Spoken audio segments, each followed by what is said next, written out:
स्वागत है, वंदन है, आपका अभिनंदन है। एसपी शुक्ला एजुकेट परिवार में आपका कोटि कोटि अभिनंदन है। मैं एसपी शुक्ला आप सभी साथियों का एसपी शुक्ला एजुकेट परिवार के इस यूट्यूब चैनल पर स्वागत, वंदन एवं अभिनंदन करता हूं। जैसा कि साथियों को पता है, हम एक पिछली क्लास में बात किए थे भाषा की परिभाषा क्या होती है, भाषा के डेफिनेशन देखे थे। आज हम उसी घड़ी में आगे बात करेंगे।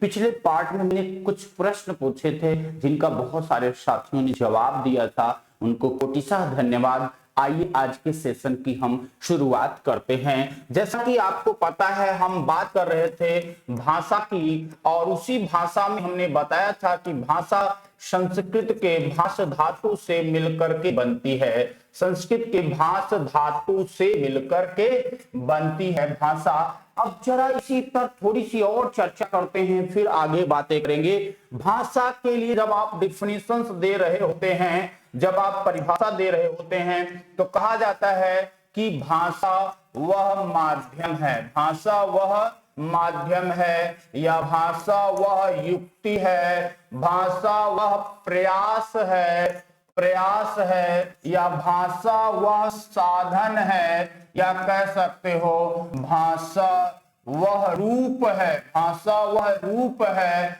भाषा वह कारण है, भाषा वह कारण है, भाषा वह संचार का माध्यम है, भाषा वह संचार का माध्यम है, या फिर आप कह सकते हो भाषा वह विचार विनिमय का साधन है। विचार विनिमय,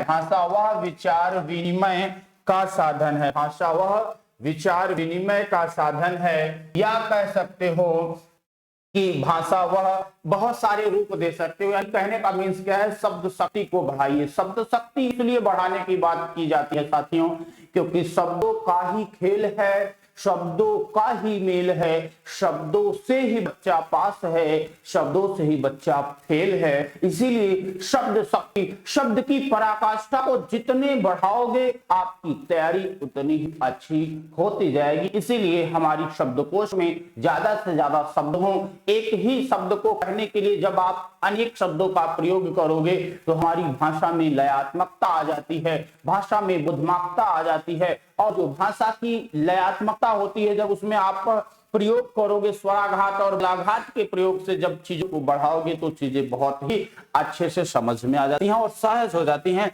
तो भाषा वह माध्यम है, वह युक्ति है, वह प्रयास है, वह साधन है, वह रूप है, वह कारण है, वह संचार का माध्यम है, या वह विचार विनिमय है जिसके माध्यम से हम अपने विचारों को अभिव्यक्त करते हैं, हम अपने विचारों को प्रदर्शित करते हैं। मीन्स भाषा के डेफिनेशन हमने बताया था कि भाषा संस्कृत के भाष धातु से मिलकर बना है, जिसका शाब्दिक अर्थ होता है विचार करना। उसी भाष धातु में जब आवाज का जामा पहना दिया जाता है तो वही भाषा का रूप धारण कर लेती है। भाषा को सार्थक व्यक्तवाणी कहा जाता है, भाषा यादृच्छिक रूप होती है। इनके आगे भी जब भाषा के डेफिनेशन देखेंगे तो वहां पर चीजों से बहुत बढ़िया से चर्चा करेंगे। आइए इसी को हम आगे बढ़ाते हैं। अब भाषा के बारे में कुछ बहुत ही महत्वपूर्ण पॉइंट्स चर्चा करते हैं जो अक्सर आपकी परीक्षाओं में पूछ लिया जाता है। बहुत ही इंपॉर्टेंट पॉइंट यहां से पूछा जाता है आपसे। भाषा की डेफिनेशंस के बारे में मैं आपसे चर्चा करता हूं। देखिए साथियों, भाषा की डेफिनेशंस, थोड़ा सा अच्छे से फिगर नहीं बना है, अच्छे से फिगर बना रहा हूं। देखिए ये लिखा मैंने भाषा। अब जरा आप ये समझिए कि भाषा क्या होती है। अगर मैं यहां से आपको बताने का प्रयास करूं, एक सेकंड रुके रहिएगा। देखिए भाषा क्या होती है अगर आपसे कहा जाए तो ये आप ध्यान से सुनिएगा।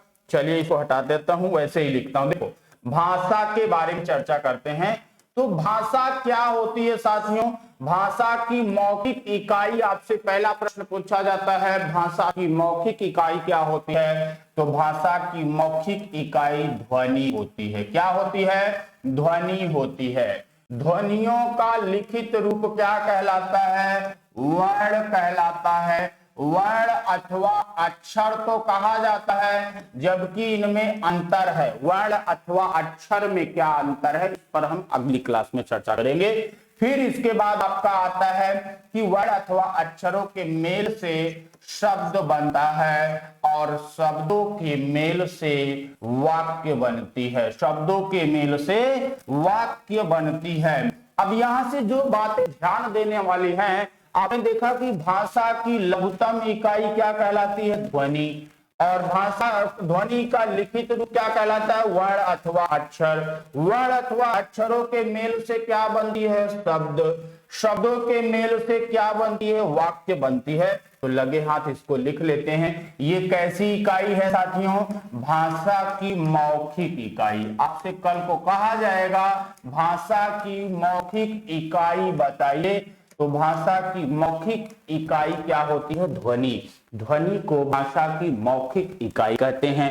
और इसी मौखिक इकाई का लिखित रूप क्या कहलाता है? वर्ण अथवा अक्षर। इसीलिए अब आगे चल के आपसे पूछा जाए वर्ण अथवा अक्षर के बारे में या वर्ण के बारे में, जो है अगर आपसे मान लीजिए डायरेक्टली या प्रश्न पूछे कि भाषा की सबसे छोटी इकाई या लघु इकाई, तब आप ध्वनि को ना बता करके क्या करेंगे? इसी वर्ण को ही बताएंगे। तो इसीलिए इसको कहा जाता है, आपसे लघु इकाई कहे या आपसे लघुतम इकाई कहे, लघुतम कह सकता है, या आपसे छोटी इकाई कहे। क्या कहे साथियों? छोटी इकाई कहे तो क्या होती है? वर्ण अथवा अक्षर होती है। वर्ण अथवा अक्षरों के मेल से शब्द बनता है। शब्दों, आपने पढ़ा कि वर्णों का सार्थक मेल क्या कहलाती है? शब्द कहलाती है।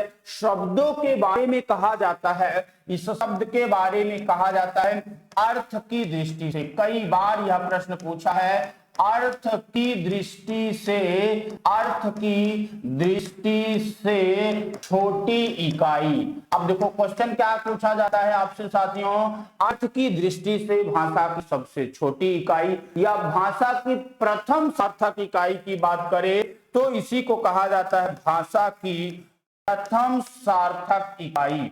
आपसे क्वेश्चन कहे भाषा की प्रथम सार्थक इकाई क्या होती है, तो इसी को भाषा की प्रथम सार्थक इकाई कहा जाता है। फिर वाक्य पे बात करते हैं। वाक्य जो होता है, वाक्य का प्रयोग करके, जैसे मैं आपसे बातें कर रहा हूं, किसी चीज को समझाने के लिए पूरे के पूरे वाक्यों का प्रयोग कर रहा हूं, तो वाक्यों के प्रयोग से उसका पूरा अर्थ समझ में आ जाता है, यानी वाक्य भाव को व्यक्त करता है। इसीलिए आपने बचपन के दिनों में पढ़ा होगा कि चलो पंडित जी या आचार्य जी आपको बोलते थे, कोई चीज लिख के दे देते थे, एक कहते थे गद्यांश का, चलो इसका भावार्थ बताओ। भावार्थ तभी किसका बताया जाता था? वाक्यों का। भाव बताओ क्या है? वाक्यों का। इसीलिए आपसे क्वेश्चन वाक्य पे कहेगा तो वाक्य के बारे में कहा जाता है भाव की दृष्टि से। किसकी दृष्टि से? भाव की दृष्टि से सबसे छोटी इकाई कहा जा सकता है। एक पॉइंट। इसी को आपसे पूछे भावार्थ की दृष्टि से, भावार्थ की दृष्टि से पूछे तो देखो भैया, चाहे भाव की दृष्टि से बात करे, चाहे भावार्थ की दृष्टि से बात करे, चाहे छोटी इकाई कहे, चाहे बड़ी इकाई कहे, या फिर यही जो भाषा वाक्य होती है, इसी को कहा जाता है कि भाषा का आधार होता है। क्या होता है? वाक्य भाषा का आधार होता है। आपसे कल को प्रश्न पूछा जा सकता है कि निम्नलिखित में से कौन भाषा का आधार है, तो भाषा का आधार वाक्य ही भाषा की आधार कहलाती है, या भाषा की सार्थक इकाई। प्रथम सार्थक इकाई शब्द होगा, लेकिन आपको प्रश्न ये कह सकता है भाषा की सार्थक इकाई क्या होगी, तो जब केवल भाषा की सार्थक इकाई की बात की जाती है तो वहां पर आपका वाक्य आ जाता है। आशा करता हूं कि साथियों इतनी सी बातें हमारी आपको समझ में आ गई होंगी। अब देखिए थोड़ा सा इसको अगर एक स्लाइड के माध्यम से बताने का प्रयास करें आप सभी को, तो वहां से चीजें और अच्छे से क्लियर हो जाएगी। देखिए हमने बताया कि ये ध्वनि का लिखित रूप, ध्वनियों का लिखित रूप, कौन सा रूप? ध्वनियों का। आपसे क्वेश्चन पूछा जा सकता है ध्वनियों का लिखित रूप क्या कहलाएगा, तो ध्वनियों का लिखित रूप वर्ण अथवा अक्षर कहलाएगा। वर्ण अथवा अक्षरों के मेल से या वर्ण अथवा अक्षरों के सार्थक मेल से, वर्णों के सार्थक मेल से, वर्णों के सार्थक, वर्णों के सार्थक मेल से क्या बनती है, शब्द बनती है। और शब्दों के बारे में कहा जाता है कि शब्दों के सार्थक मेल से, शब्दों के सार्थक मेल से वाक्य बनती है और वाक्यों के सार्थक मेल से भाषा बन जाती है। यानी भाषा की ये पूर्ण डिफिनेशन है, ये भाषा की पूर्ण परिभाषा है। अब जाके आपकी भाषा की परिभाषा यहाँ पर व्यक्त की जाती है। आगे आपसे पूछा जाएगा कि हम अपने विचारों को व्यक्त करने के लिए कितने रूपों का प्रयोग करते हैं, या आपसे प्रश्न बनता है कि भाषा के कुल कितने अंग हैं। आपसे इन पर चर्चा करूंगा अगले पार्ट में। बस इन्हीं को समराइज करते हैं आज के सेशन में। तो पॉइंट्स बना करके आप लिख लीजिए इन पॉइंट्स को, जो कि बहुत ही इंपॉर्टेंट आपकी परीक्षा में बार बार पूछा जाता है। तो पहला आप देखिए, महत्वपूर्ण बिंदु, महत्वपूर्ण तथ्य, आप इनको नोट कर लीजिए, इन महत्वपूर्ण तथ्यों को नोट कर लीजिए। पहला तथ्य, भाषा की लघुतम, आपसे कहेगा भाषा की लघुतम, या कहेगा लघु, या कहेगा छोटी, या कहे आपसे लिखित, या कहेगा क्या, लिखित इकाई। लिखित इकाई क्या है, लिखित इकाई वर्ण होती है। क्या होती है साथियों, वर्ण होती है। वर्ण अथवा अक्षर में भी अंतर है, उन अंतरों को बाद में जानेंगे। तो ये पॉइंट्स आप बना के लिख लीजिए। भाषा की लघुतम या लघु या छोटी या लिखित इकाई क्या कहलाती है, वर्ण कहलाती है। फिर हमारा दूसरा लिख लीजिए। दूसरा आपसे पूछा जा सकता है, भाषा की क्या अर्थ की दृष्टि से, अब देखो क्वेश्चन क्या कहेगा, अर्थ की दृष्टि से छोटी इकाई या लघुतम इकाई, छोटी इकाई या लघुतम इकाई क्या हो जाएगा साथियों, वो आपका शब्द हो जाएगा। शब्द होती है या शब्द है। आगे चल के आपको कल लिखने को मिल सकता है। तीसरा लिख लीजिए, भाषा की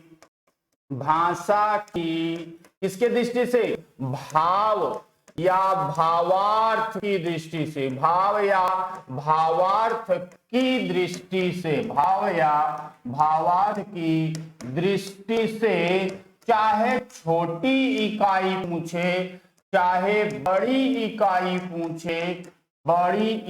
पूछे, क्या होता है साथियों, वाक्य होती है।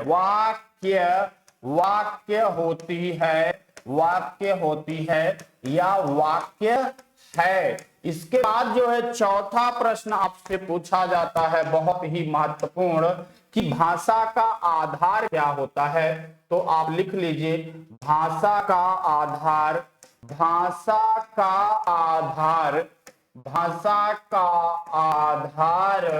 वाक्य होती है। क्या होती है, भाषा का आधार वाक्य होती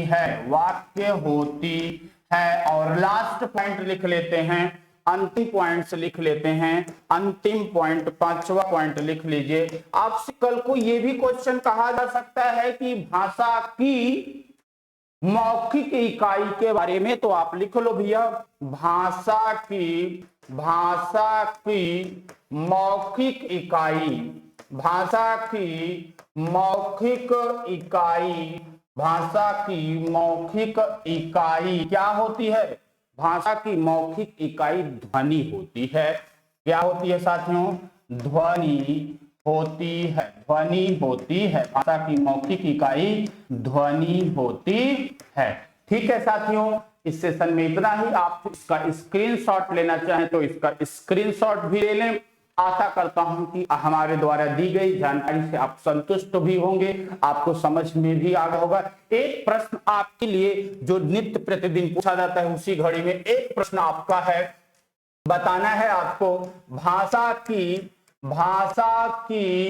लघु इकाई, भाषा की लघु इकाई है। आपसे प्रश्न पूछ रहा हूं, भाषा की लघु इकाई है। आपको ऑप्शन भी दे देते हैं, वर्ण ऑप्शन बी दिया है, शब्द ऑप्शन सी दिया है, वाक्य और ऑप्शन डी दिया हुआ है ध्वनि। तो चलिए इस प्रश्न का जवाब आपको देना है कमेंट के माध्यम से। इस प्रश्न का जवाब आपको देना है कमेंट के माध्यम से। आप सभी साथियों के मैं कमेंट का वेट करूंगा। Okay friends, all the best, take care all of you, thanks for watching.